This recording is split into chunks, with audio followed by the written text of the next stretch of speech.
প্রিয় দর্শক, আমরা আজ যাচ্ছি সাতক্ষীরা জেলার শ্যামনগর উপজেলার আর সেই ঐতিহাসিক নকিপুর জমিদার বাড়ি। আপনারা জানেন তৎকালীন সময়ে এই অঞ্চলে জমিদারি শাসন প্রথা চালু ছিল। সেই জমিদার বাড়ির যে রাস্তা দিয়ে এখন যাচ্ছি, এই রাস্তা দিয়ে যখন জমিদার বাড়ির ফ্রন্টের রাস্তাটি ছিল এটি, আজ এটি আধুনিকায়ন হয়ে এটি পিচ ঢালা উত্তপ্ত রৌদ্রের মাঝখান দিয়ে আমরা যাচ্ছি। আপনারা জানেন সে সময়কার যুগে মানুষজন এই জমিদার বাড়ির সামনে দিয়ে যেতে গেলে তাকে হামাগুড়ি দিয়েই যেতে হতো। এই প্রথাটি তখন চালু ছিল।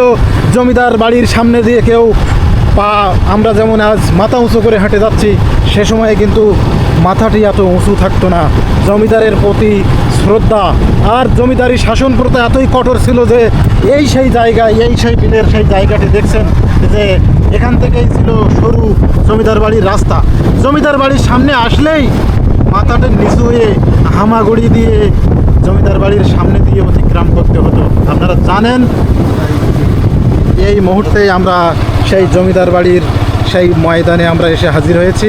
আমরা আপনাকে জানাবো অজানা তথ্য, ইতিহাসের শোক। আজ যে ইতিহাসের কথা না বললেই নয়, কালের সাক্ষী হয়ে দাঁড়িয়ে আছে সগৌরবে শ্যামনগর নকিপুর হরিচরণ রায় বাহাদুরের সেই জমিদার বাড়ি। আপনারা জানেন যে জমিদারের যে শাসন কার্য খুব বেশি দিনকার নয়, এখান থেকে 110 থেকে 15 বছর বা তার একটু বেশি হবে জমিদারি শাসন ব্যবস্থা। যখন এই অঞ্চলের ভূস্বামী বলা হতো যে জমিদার শ্রী হরিচরণ রায় বাহাদুর। আপনারা জানেন সেই হরিচরণ বাবু নকিপুর ঐতিহাসিক রায় বাহাদুরের সেই নকিপুর জমিদার বাড়িতে আমরা আসছি।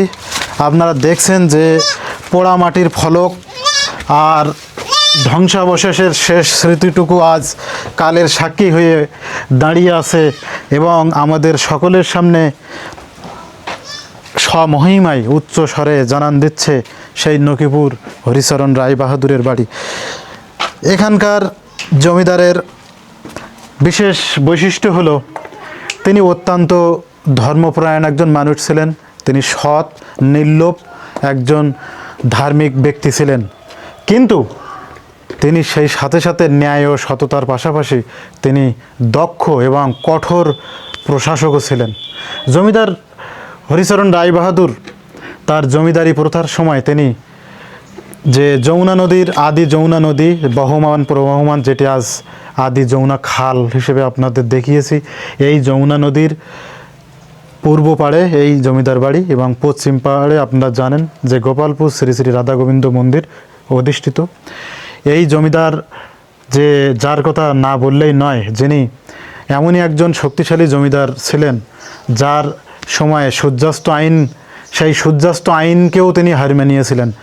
যদি বলেন যে সূর্যাস্ত আইনটি এমন ছিল যে সূর্য উদয় থেকে শুরু হয়ে সূর্যাস্ত যাওয়ার পূর্বে যদি কোনো রাজা যদি তার জমিদারি প্রথার যদি কখনো তিনি খাজনা দিতে যদি ব্যর্থ হতেন, তখন তৎকালীন সময়ে খুলনার সেই মানে সেখানকার যে সেটেলমেন্ট বা সেখানে তিনি বসে থাকতেন যে কখন কোন রাজা, কোন জমিদার ব্যর্থ হয়ে খাজনা দিতে ব্যর্থ হবেন, তখন তিনি সেই খাজনার টাকা দিয়ে সেই সমস্ত এস্টেট তিনি কিনেছিলেন। এভাবে তিনি বহুত এস্টেটের মালিক তিনি হয়েছিলেন।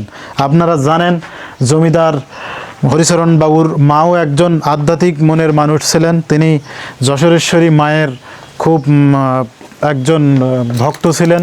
তিনি স্বপ্নে তিনি জানতে পারতেন যে, আপনারা জানেন জমিদার বাবুর মা তিনি স্বপ্নে কুড়িয়ে টাকা পেতেন।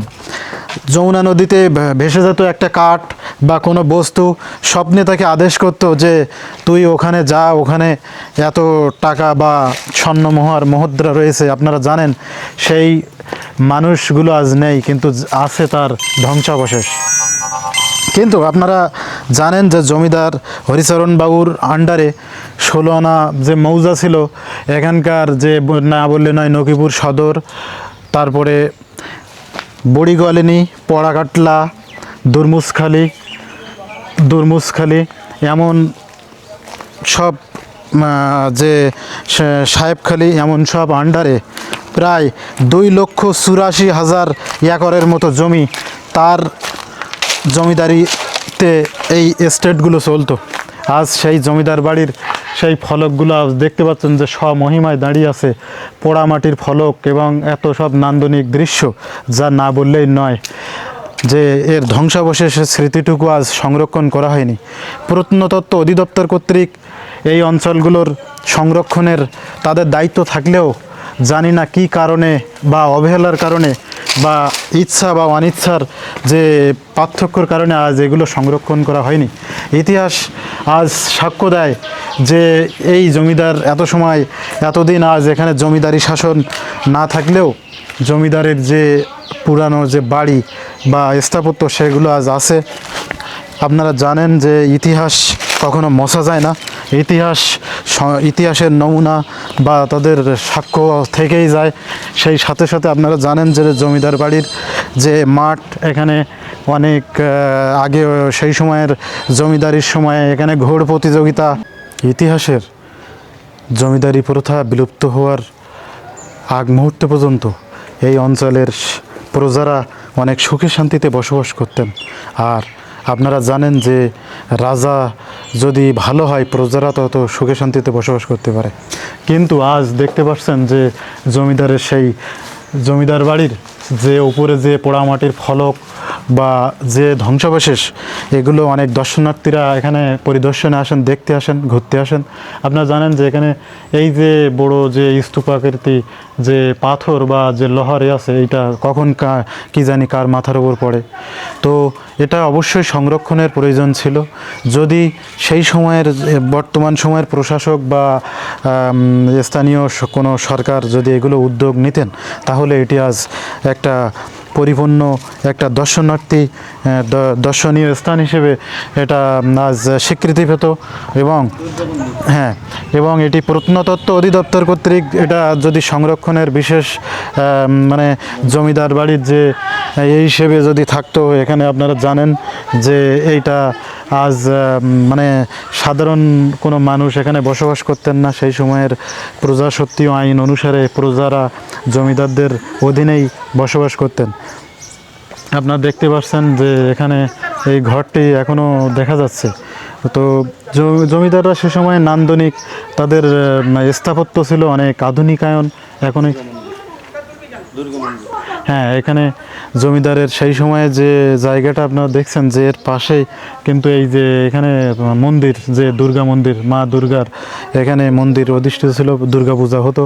এবং আপনারা জানেন যে এই জমিদার বাড়ির দুর্গা পূজার সাথে সাথে এখানের যে দোল উৎসব, দোল পূর্ণিমা এবং অনেক উৎসব এখানে হতো। এখানে এই মাঠে, এই যে হরিচরণ বাবুর এই মাঠে ঘোড় দৌড় প্রতিযোগিতা থেকে শুরু করে সকল উৎসব এখানে পরিপূর্ণ থাকতো। কালের মহিমায় আজ এই ইতিহাসের এই স্মৃতিটুকু আপনারা দেখতে পাচ্ছেন যে এখানে আছে। আর এই হরিচরণ বাবুর মাঠে এটা দেখতে পাচ্ছেন যে একটা ঈদগাহ দেখতে পাচ্ছেন। আমাদের মুসল্লিরা পবিত্র তাদের প্রার্থনা করবার স্থান এটি। এই স্থান, এই বড় মাঠ জুড়ে আপনারা দেখতে পাচ্ছেন সুবিশাল মাঠের অপর পাশে দুইটি জোড়া শিব মন্দির রয়েছে। এই মন্দিরটার অনেক প্রাচীন এবং